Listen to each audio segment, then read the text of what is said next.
para hablar de la vida, para hablar de la alegría, para hablar del sentido de la vida y del sufrimiento humano también.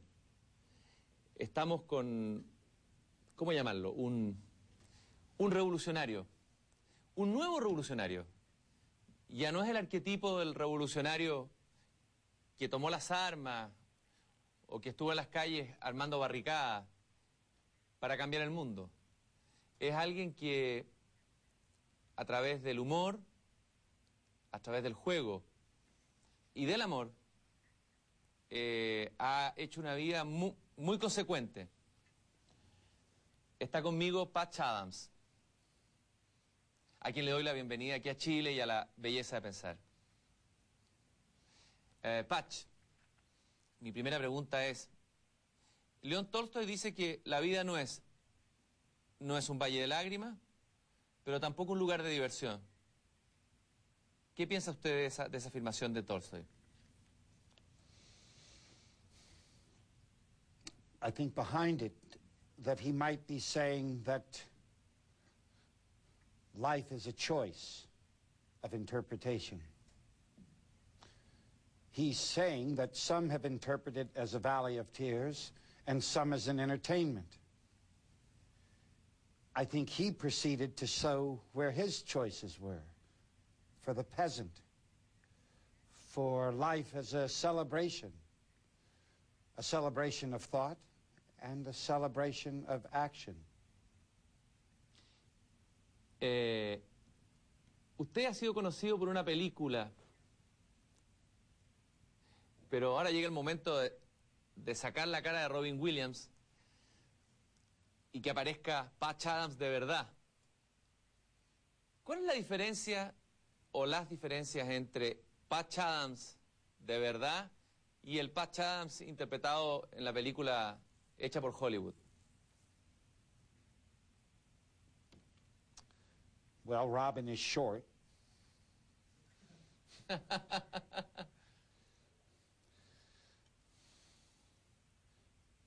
period of time taken in the movie was when I was in medical school, 1967 to 1971. The United States was in the throes of revolution, a revolution against the Vietnam War and a revolution against racism in the civil rights movement. I was rabid in both of them. And the movie makes me look like the funny doctor. Humor, love, outside of a context of social change, are entertainments. Mm-hmm. So the movie made me an entertainment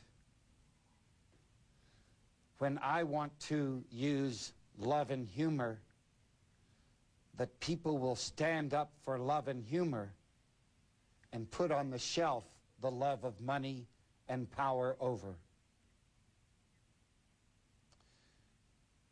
I think it symbolically can be shown in the different lives that Robin and I live. And I'd like to preface this to say Robin is a beautiful man. I lived in his home. Mm-hmm. I always saw him kind and gracious.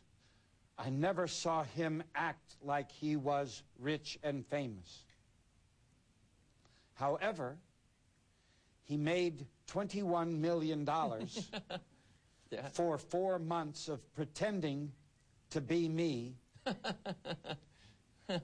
Yeah. in a very simplistic version, and did not give $10 to my free hospital.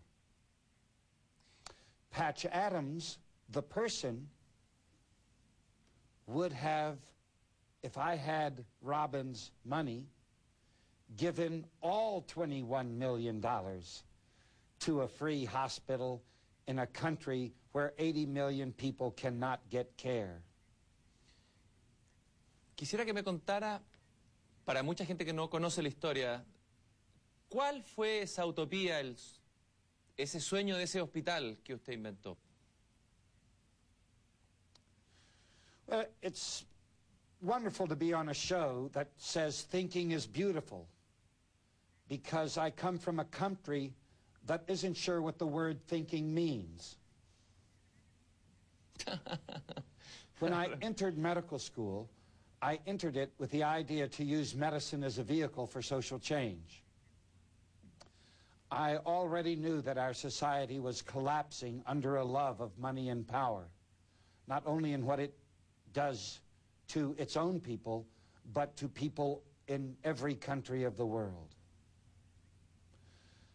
So my idea, because I was a good student, I knew I would have a lot of free time. I studied the history of healthcare delivery, not only currently, but throughout history and all over the world. And the idea was to create a medical model that would address every single problem of the way care is delivered. I would suggest this is out of the healthy history of science. Here is something a society needs, health care, and it is our job to give this health care to address the needs of the people. And so every single thing that my studies gave to me then created a model where we didn't charge money, where we had nothing to do with medical insurance, where we had nothing to do with malpractice insurance. These are heretical ideas for the United States, where we were the only hospital to mix all of the healing arts, where initial interviews with patients, instead of being very quick, completely meaningless explorations of this patient, we made 3 to 4 hour initial interviews.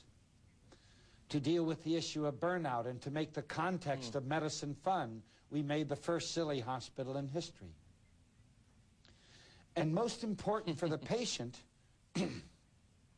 we realized in doing these long interviews what people from Tolstoy's time to the present have been writing about all over the world, and that is our adult humanity is most unhealthy by their giving up a love of life, a vitality, and a sense of privilege and gratitude for being alive, whatever their social position. So I found rich patient and poor patient, educated and uneducated patient, that whatever their x-ray or their laboratory showed, I saw 95% of our adult population having no idea what the love of life is about. So what did it matter if I cut out a tumor or corrected a blood pressure if their life still sucked? I thought I did nothing. 10 more years of a miserable life, am I to be applauded or cursed? And so from our very beginning, we wanted to mix medicine with real life by making our hospital a communal hospital. In a way, their disease was a trick to get them in a setting that we call a hospital that is in truth a university for human culture. So we mixed medicine with performing arts and crafts, agriculture, nature, education, recreation, social service. We used their disease of their kidneys to introduce them to friendship, to having a real meaning in their faith, to have a real experience with wonder and curiosity and passion and hope, not as words in a dictionary that one strives for, but as a natural experience when one wakes up.